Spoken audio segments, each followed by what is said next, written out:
Welcome to the Red and Gold Reports Defensive Line Special. Now, why in the world would I spend an entire episode just on the Chiefs' defensive line? Well, because I think it is the number one position group the Chiefs need to address during the 2022 offseason. Yes, a number two wide receiver or a top flight corner would feel like Christmas coming in spring.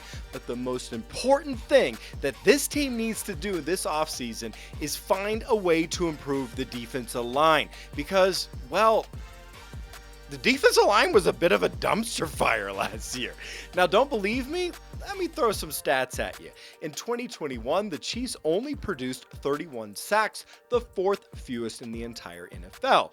In 2021, the Chiefs had the third fewest tackles for loss in the entire NFL. In 2021, only one of the four starters from the beginning of the season scored better than a 55 out of 100 from Pro Football Focus. And in 2021, the Chiefs' starting four defensive linemen had less sacks combined than TJ Watt had in his entire season all on his own. Like, it was a sandpaper rough year for the old Chiefs defensive line. So how in the world did this happen? Oh, let me take you back, dear viewers, to the world of 2021, because there's a real story to how this breakdown unfolded. In late March of 2021, the Chiefs signed Jarran Reed after he was surprisingly cut by Seattle. Now, Reed had really shown flashes as a pass rusher. It was a good signing, and so the plan was that he would start at one defensive tackle spot and really step up to stop the pass. They hoped that Reed would be paired then like a fine wine with Derek Nottie, because Derek Nottie was coming off a 2020 season where he was excellent in the run game. Excellent. So the plan was that he would stop the run. Now, believing they had taken care of both of those defensive tackle spots, the team took a big chance at moving all-pro defensive tackle Chris Jones over to defensive end. Now, the plan was that his length would help the position change, and he would shore up the struggling defensive end position. Then, rounding out the starting four, defensive end Frank Clark was coming off multiple fresh firearm felony charges. He was also coming off a horrific 2020 season. Now, I don't know what the plan was here starting Clark. Maybe Andy Reid thought he could just kind of sprinkle some magic fairy dust and Clark would become a good pass rusher and a pillar of the community. But the problem is, yeah, all of those plans turned out to be a dumpster fire. Jarran Reed couldn't get to the quarterback. He didn't get a sack until week 8. Week 8, he only ended with 2.5 sacks in the entire season. Derek Nottie couldn't stop the run. He only had 2 tackles for loss all year. He got pushed around. The Chris Jones, a defensive end experiment, failed. Apparently a 310 defensive end. Yeah, that's a lot of beef out there, and there's a reason that men that big don't play the edge in a 4-3 scheme. Like, it's just too exhausting at that size to run 10, 15 yards every single down, particularly since Jones's only kryptonite is his stamina. I mean, he's phenomenal, but he struggles with his stamina. So sadly, in weeks 2 through 7, the perennial All-Pro never had more than 2 tackles in a game, and he only collected a single sack during that time. He even struggled. And like everyone expected, the magical fairy dust for Frank Clark, yeah, it didn't work, because there's no such thing as magical fairy dust. He continued to be awful. He only collected a single sack in the first 7 weeks, and he ended the season ranked the 89th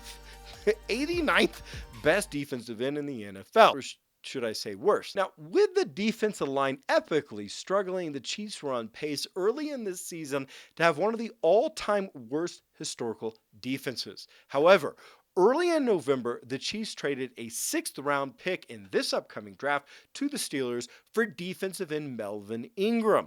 Now, adding Ingram, it was huge. In fact, it is hard to overstate the importance to the Chiefs season. They might not have even made the playoffs if they had not added Ingram. I mean, I guess they were just listening to my advice, right? With Ingram moving into one defensive end spot, Chris Jones was allowed to move back to defensive tackle, where he started absolutely dominating again. So much so that even after a disappointing first half of the season, he was able to still make second team All Pro by the end of the season. And he still ranked 16th in quarterback hurries for any defender and 20th in quarterback pressures in the NFL. This also meant that Derek Nottie found his proper place coming off the bench. Now, how important was this move to trade for Ingram? Well, according to my maths that I spent way too much time doing this, Jones, Clark, and Reed had 75% of their sacks last year after Ingram joined the team, which,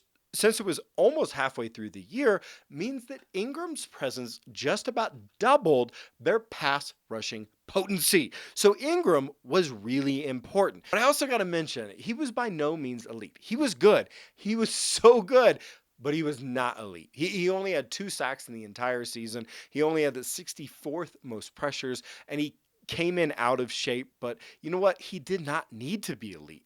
The Chiefs had put themselves in such an intensely bad spot at defensive end by thinking they could start Frank Clark again after he had proved over and over again not to be an NFL starter, by moving Jones to defensive end when he was clearly a defensive tackle. I mean, they had left themselves in such an intensely bad spot at defensive end that all they needed was a competent defensive end starter.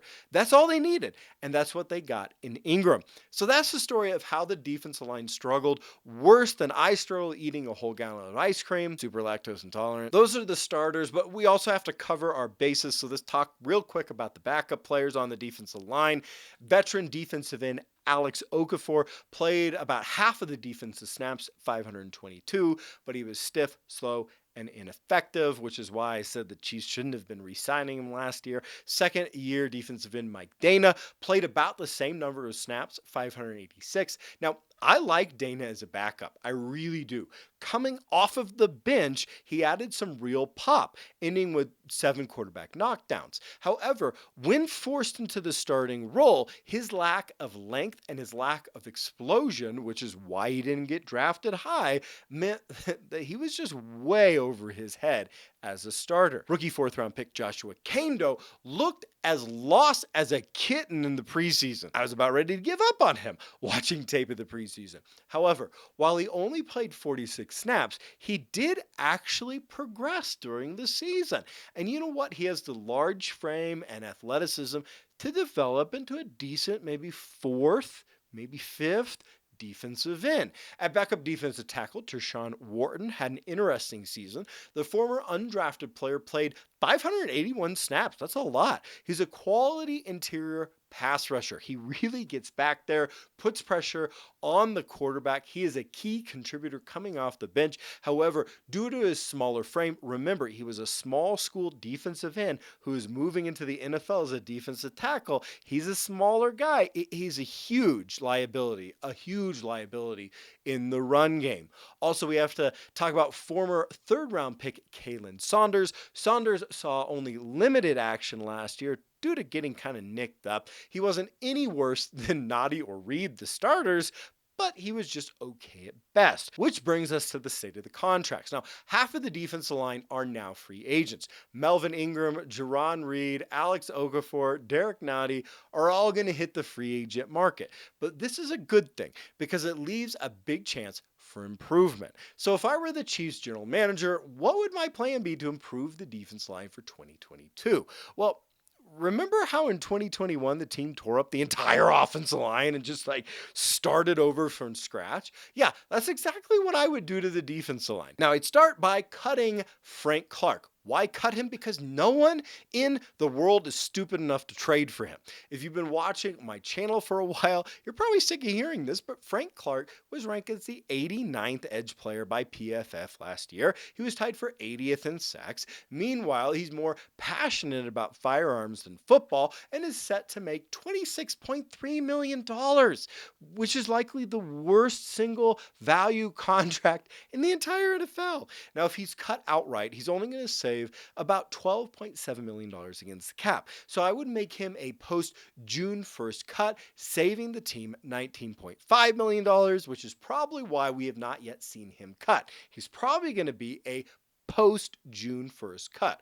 Either way, because of the terrible contract and restructuring that's already been done, the team will still be on the hook for $13.2 million in dead money over the next 2 years, which again is the downside to all of these restructured creative contracts that the team keeps signing to kick the money can down the road. Okay, so with Clark cut, I would go to work on the defensive ends in free agency. Now, like most years, there's some question marks for every free agent defensive lineman that's going to be available. It's either age or injuries or lack of production or lack of athleticism. Like, there's questions about every defensive lineman hitting free agency.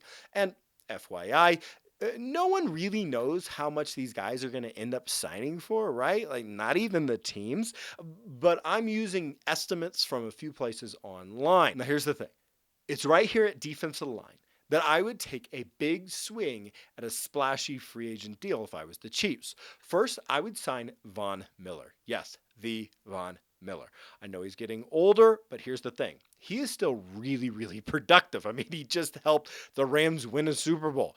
I would sign him to a 1 or 2 year deal that would probably run about $17 million a year is the current estimate. Then I would sign the 49ers Arden Key to a 2-year, $6.3 million a year deal. He's only 25 years old. He's still growing, and I think he has potential. I would also look into the Dolphins' Emmanuel Ogba if I wouldn't be able to sign either of those two players. If he ends up being in the price range that is affordable for the Chiefs, he is already familiar with the defense. At defensive tackle, I'd be signing Bengals BJ Hill, who is only 26 years old. I'd sign him to a 3-year deal averaging about $8.5 million a year. So with All-Pro Chris Jones returning, I would already have changed out 3 of the other 4 starters on the defensive line. I will have only spent $31.8 million in 2022 on the defensive line in addition to what we'd already been spending. But you know what? I'd be getting $19.5 million back from Frank Clark, and it's really just increasing the defensive line payroll then by about $12 million, just 6% of the entire cap to completely redo the defensive line. And look what we'd be getting back for it. Taking the return of Chris Jones out of the equation, let's look at the 3 other week 1 starters from 2021 and compare them to my proposed 2022 line after these free agent signings. Basically, these 3 proposed starters had twice as many sacks last year and graded 50% better than the week 1 starters that the Chiefs had in 2021. And then, you know what? This is a big swing, but I would genuinely spend my first rounder at defense line. I know we talked about wide receiver, and that was more of just like a gift, a luxury. Where I would actually spend it is on the defensive line, because defense line is just plain more important right now.